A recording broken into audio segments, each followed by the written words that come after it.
So hello guys, this is Guardian the Gamer, and today we're talking about the Apple iPhone launch event, but also the new Apple M1 chip for Apple MacBook and Apple computing device. So let's start with the brand new Apple M1 chip. It's now called M1, instead of Apple Silicon, but yeah.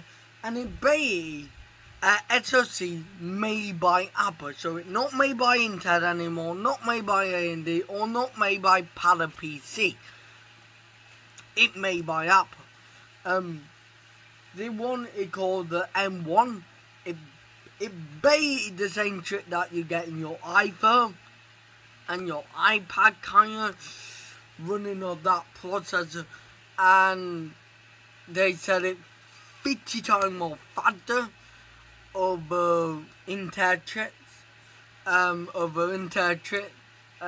They said it got double the transistor over Intel chip, and they basically said on paper it gonna perform better than Intel chip. And of course we know that because Apple optimized the software around the hardware and the hardware around the software. So we already know that. Also, they mean it could be cheaper, but the thing is it's not working on Adobe. Adobe app, Photoshop is a prime example. It's not going to work until early 2021, and that is a really bad thing for hardcore enthusiastic community. What you do iPad, what you do iPhone for gaming or video editing. That is sad. Also they said because of that it should be cheaper. So the new Mac Pro is now $999, with is less than the iPad, than the iPad Pro with $1299, or the iPhone Pro Max, and the new iPad Air is $699, with the same price. Is $699, $750, with the same price as the iPhone 12 mini. To be honest, I think Apple would abandon each chip after 6 months or a year. And I think they will come out with a new and better and more powerful update chip. Does it mean we can get gaming on a MacBook? Yes, and I'm excited for that. So moving on to the actual. Let's start with the small wearable, the Apple Watch. The two new Apple Watch, the Apple Watch Series 6 and the Apple Watch SE. Let's run down the Series 6. The Series 6 got a blood oxygen sensor for taking your blood. It got sleep tracking, so you can go to bed and track your sleep. The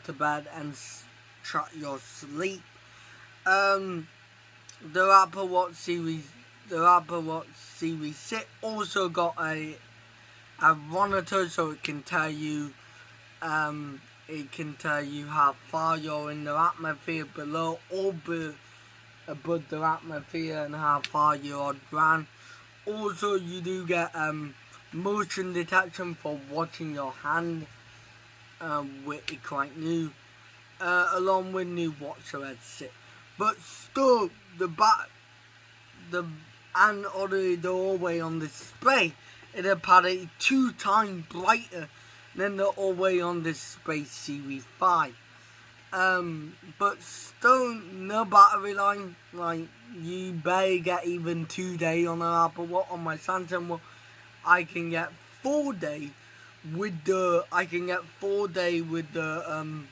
at a smartwatch, 2 days with the always on display, and then I can put it into rest mode and get about 30 days or 90 days, depending. I go in pattern saving mode with a text message and notification through smartphone digital assistant, and things like that.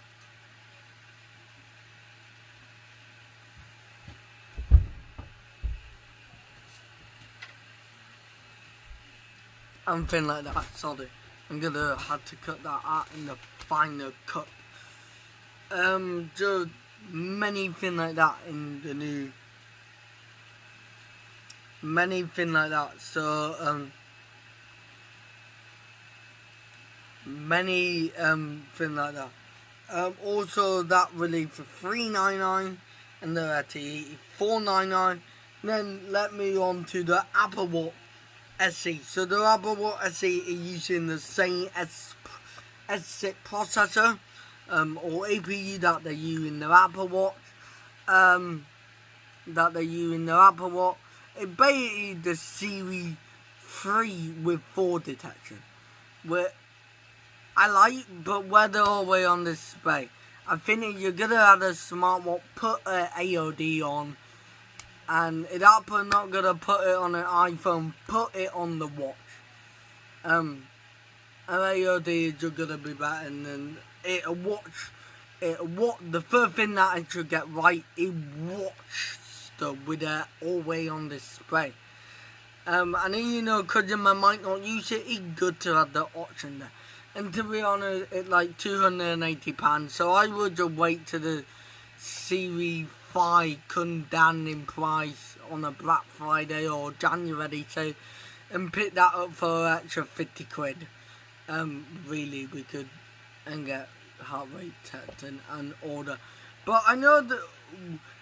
But my another thing, why an Apple really like a fitness version of the Apple Watch, like the Fitbit Charge or the Samsung Fit, so you can use your Apple Watch.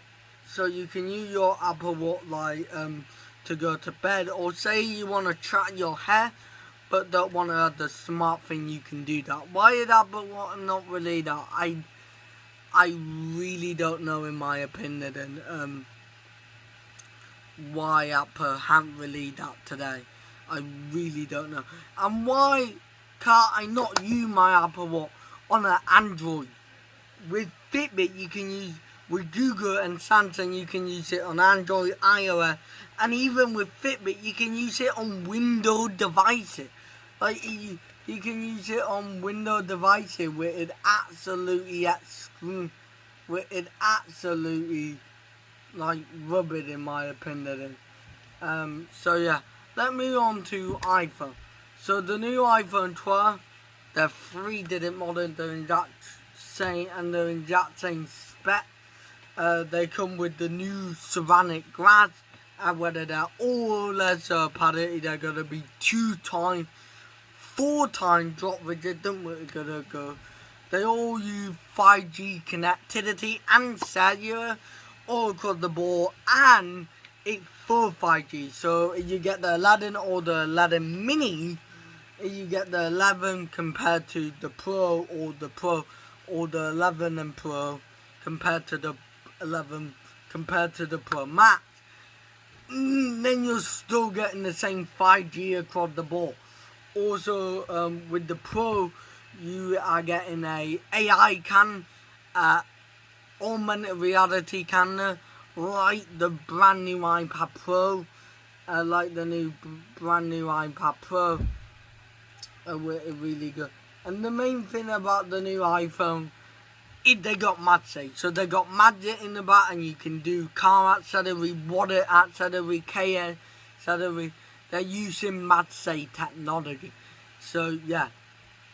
Also, only from the pattern don't come with no charging brick, or charging hub, and don't come with no headphone, but they do come with a lightning to C cable, not USB-C, to be honest. Magsafe cool, but if I'm in the Apple ecosystem, with my Samsung, I just get a charger where I can wirely charge my watch, and my phone, and my wired earbud, all at the same time. Really. Yeah, you just get that. It really is a shame that they're not small, but I really don't care. But when you're paying $1,000, compared to a Samsung or a Huawei or even a OnePlus. What done had or not, it really annoying. There's no 120 Pro display light on the iPad Pro or the iPad Air, we're going to talk in a minute. I think they should have been even 90. When you got $300, when you got $400 phone, shit in 90Hz display, Apple can do it for lido $1,500 phone. Like, it would be good if Apple gave you 70, if Apple gave you 90 for the mini, for the rest of the line, and the Pro Max get 120, but it really is a shame to see that. And the wire reverse charging, even though again, especially with Apple talking about their ecosystem, so yeah, so when you go into the offer, your Apple won't might be there because you're using sleep charge, slap it on the back of your iPhone and charge it up, so you have the basic stuff. So yeah, but I really think the iPhone are good. I really think iPhone are kind of a good purchase, but it are kind of a good purchase, especially with the iOS 14 widget, Mac, Apple CarPlay, theme, and icon pack. So it really a good option but I think you should wait till that till we get a 120Hz display. And oh my god, I forgot Apple. We're all wearing masks and there's still Face ID on the iPhone. Put a fingerprint sensor. Put Touch ID in the power button or ultrasonic fingerprint sensor like OnePlus or Samsung, or put a competitive fingerprint sensor like Google on your own iPad Air. So the iPad Air, yeah, it got to. Also, the new iPhone iPad got 6GB of RAM compared to the 4GB. Where I thought they weren't gonna do like the battery. I thought they were gonna do through that iOS, through software, server, and hardware. Making the software and server fit around the hardware, making the hardware fit around the software and server. I thought they were gonna do that too. So the iPad Air, it baited the iPad Pro with bezel, a 10-inch rather than a 12-inch, a 12 megapixel dual camera and LiDAR. So it baited the iPad Pro with Touch ID. And the HomePod Mini, £99. I don't know why you buy a HomePod. You buy a Google Home or Amazon Alexa, in my opinion. So to be honest, yeah, that was the Apple event, and that's my opinion about anything Apple in the new Apple event. Bye guys, I will see you later, and the Guardian, the Gamer, and I will see you soon. Bye.